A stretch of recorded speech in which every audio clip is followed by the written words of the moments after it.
This is from Pro Football Talk, their midseason awards. The MVP, they have Lamar Jackson. He's completed a career-high 71.5% of his passes, still a threat as a runner, orchestrating brand-new offense to perfection.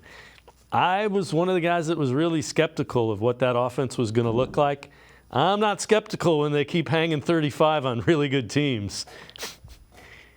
I got to cover the Tampa Bay Buccaneers for a handful of years as a beat reporter before I was at Pro Football Focus. And that was during the Dirk Cutter era of that team. And their offensive coordinator at that time was Todd Monken. And so I got to cover Todd Monken very closely. We got to talk to him as the offensive coordinator of the team. And I always loved his approach. I mean, he was very straightforward. There was no BS to what he was doing. I loved how innovative he was for the offense. He was the head coach for the Oklahoma State Cowboys when they were putting up record numbers earlier in the 2010s. And so everywhere this guy has been, he's figured it out. Last 2 years, he was at Georgia for that national championship team, putting on a show, making the most of Stetson Bennett.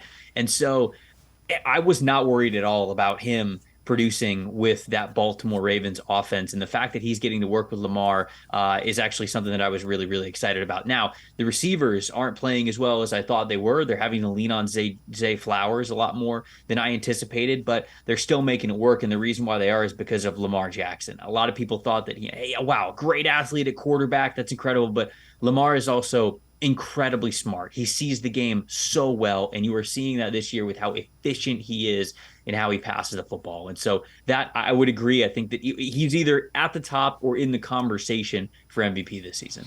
So they're currently third, Baltimore, currently third in the league in the rushing, 4.8 yards a carry.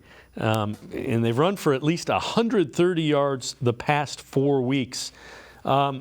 They've got a number of different guys. It's they lost. Remember, they lost J.K. Dobbins. They lost their number one running back very early in the year. What's making this run game go?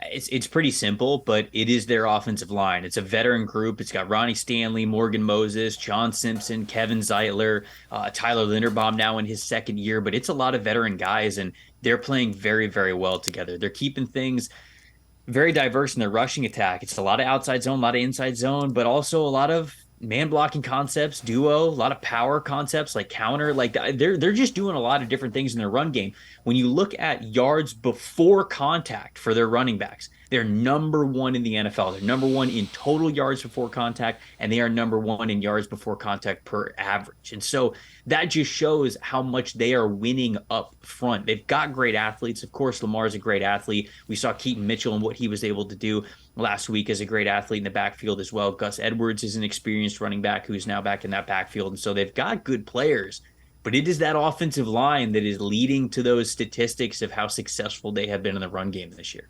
And that's, if Browns fans are looking for good news, the Browns defensive line is a strength. So it's going to be a battle of strength on strength up front for that run game.